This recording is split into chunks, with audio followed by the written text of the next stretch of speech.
So how many miles did you say you had on this car? Right now, 85,730. Damn. Yeah. Almost 2 years. You've only had it for 2 years, right? Mm-hmm. And I got it with 29,000, like almost 30. So you practically put about 50,000 miles. Just about, yeah. Jesus Christ. Yeah, I'm like 4,000 miles shy of your TSP tune. Yes. When you have it on the car, you said this one's the one where you have to put sport mode to... Yeah, so I have it on the option for non-sport mode, boosts up to 19 pounds, and then in sport mode it's 23 pounds. Okay. So I kind of went like the easy, lazy way instead of like with yours, instead of going, holding it, choosing map 1, map 2, or map 3. I'm just between those two maps. So when you're in sport mode, how much PSI does it push? I've seen as high as 24, 25, like on a super cold day. That happens to me too, depending on how cold the weather is. Yeah. Depends on how much PSI it would read, I guess. But also, I didn't really look into the TSP tune, but with the Phearable tune, in gear 3, it tapers off 1 or 2 PSI. Yeah, I think third gear, if I do a third gear pull or second to third, I've seen the higher it relieves a lot of stress. Yeah. So far, Cobra intake from PRL street version, Swift springs, and Ready DDR exhaust, right? Ready DDR. That's it? Yep. Stock downpipe, stock front pipe. For now. Stock intercooler. Yep. So, okay. And you know what's funny is he's had this car for about 2 years, and I've only driven it like maybe twice. Yeah. If that. A handful of times. You know, when I needed to drive because we went out in his car. And I have yet to drive his car with the TSP tune. So that's what we're going to be doing today. Since a lot of you guys are asking me what's better TSP, what's better Phearable, let's just be real. You're going to get around the same power numbers from either or, full bolt-on or not. The only difference is the power curve. With the Phearable tune, it's a lot smoother down low. With the TSP tune, it's a lot more aggressive down low. Both still lose power up top at red light. Yeah, I think comparing yours to mine, I think if I... Because you've driven my car plenty of times. Yeah, so doing a pull on yours on a lower end compared to mine, I would say my grab is a little more aggressive. Now, to say how much power he's pushing, we don't know. Obviously, the car hasn't been dynoed. But I mean, off the TSP website, it states that it's pushing, what, like 230 wheel? Like 230 wheel. Like 270 wheel torque around right there, give or take.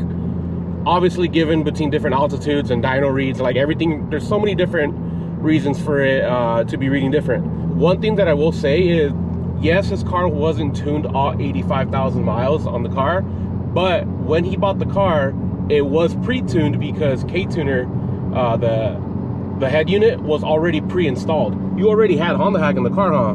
Yeah, so when I bought it, I was messing with it, and I was on the map or on the actual infotainment, and I saw the tuner light, and that's when I realized that the car was tuned previously. So, to say how which is why we went with the V1. The V1, yeah. Because one, it was cheaper, and two, you already had the Ktuner V2. Yeah. And it lets you know everything you need to know about, obviously, the car. Which right now it's stuck for some reason, because it shows that I'm in second gear doing nothing. I've heard people have issues with the head unit though. Oh. Because there's two versions of Honda Hack. There's like the $10 version and then like the $25 version. That I would not know. I wonder if that makes a difference, because I've heard, and I've only heard, guys, that I guess the cheaper version does freeze up the head unit when you're using it on certain applications. So technically you're still in stock clutch, huh? Technically, yes. Because I was able to contact the previous owner of this car. He messaged me on Instagram. He said he's still on stock clutch. Well, if he was on stock clutch, I have not replaced it since. Yeah. So I'm on 85,000 miles. Stock clutch? Stock clutch? Stock clutch TSP tune. Oh my god, I forgot you don't have the pedal adjuster. Oh yeah, I don't have pedal adjuster. And you also need brake stuff. Oh, okay, thank you. Yeah, so if you feel my brakes a little wobbly, I got them, I just haven't had time to install them. Okay. Oh yeah, I'm not used to your clutch. Oh dude, you could definitely shift faster in your Type R shifter. As opposed to your hybrid? Yeah. Trade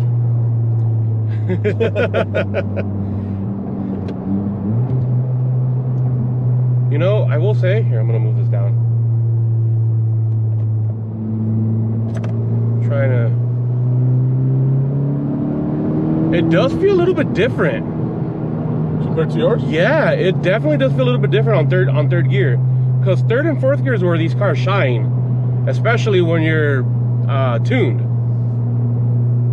But, dude, this feels so weird.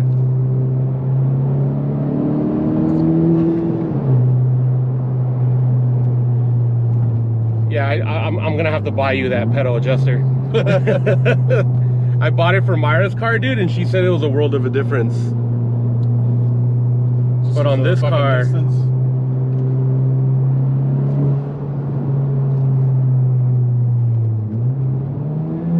yeah, so when we run, you're definitely gonna beat me on shifting because I can't shift as fast on my car.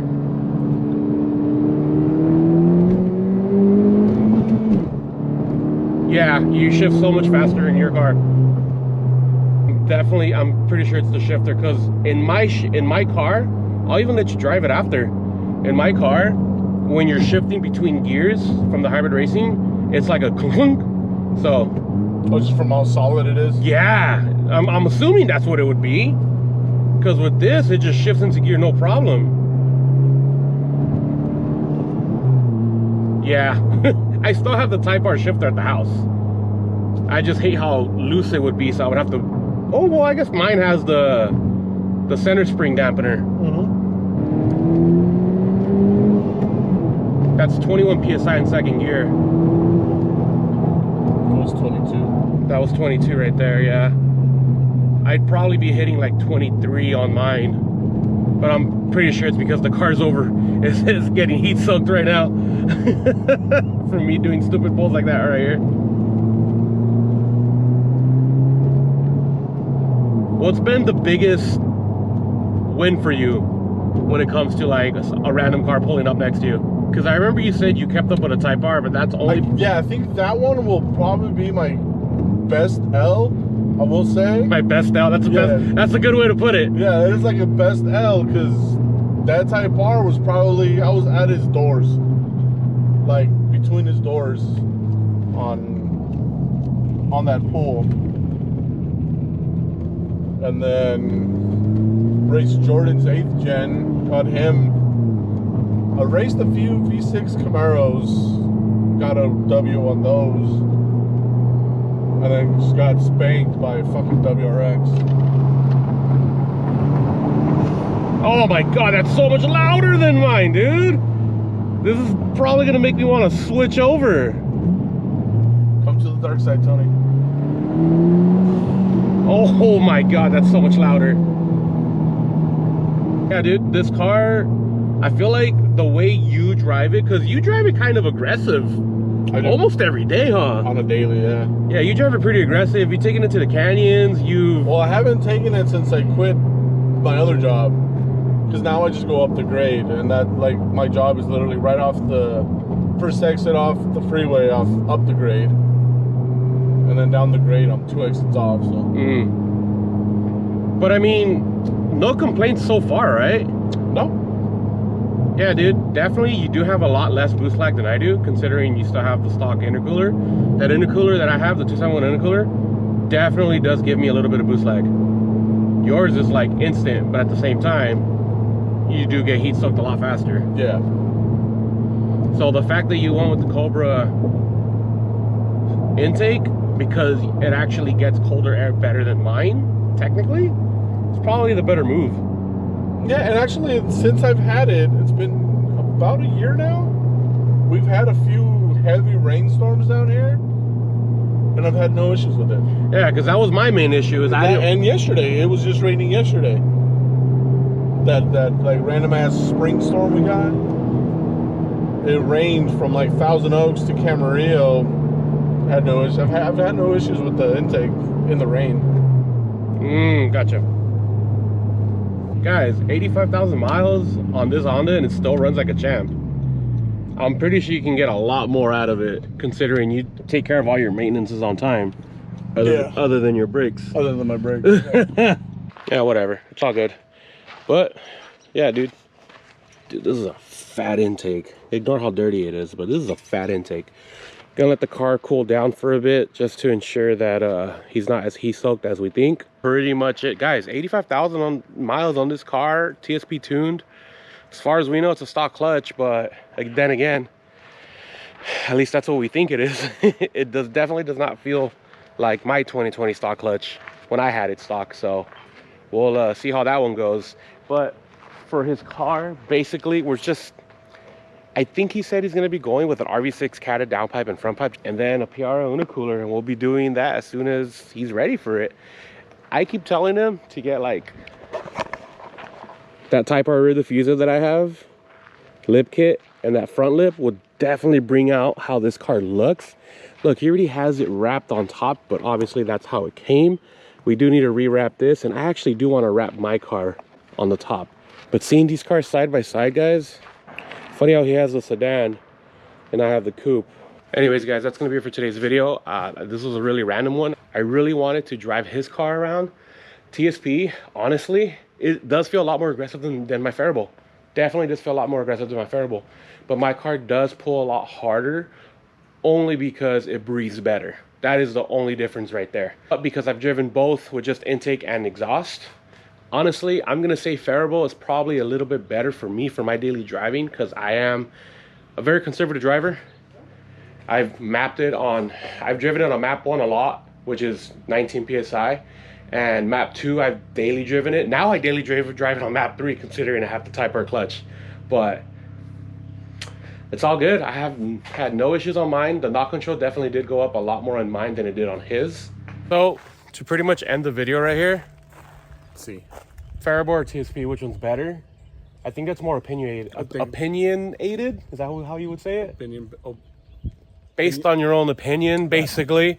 Only because the Phearable is a lot smoother down low and his TSP is a lot more aggressive down low. Depending on your driver habits and depending on how you pretty much want the car experience or how do you want it to drive. If you want something smoother, I feel like you should go with the Phearable tune. But if you want something a little bit more aggressive and the fact that you can go from 19 PSI to 23 PSI at the push of a sport button, then the TSP is probably your best bet. Anyways, guys, I'll see you guys in another video. You guys have a good day. Peace.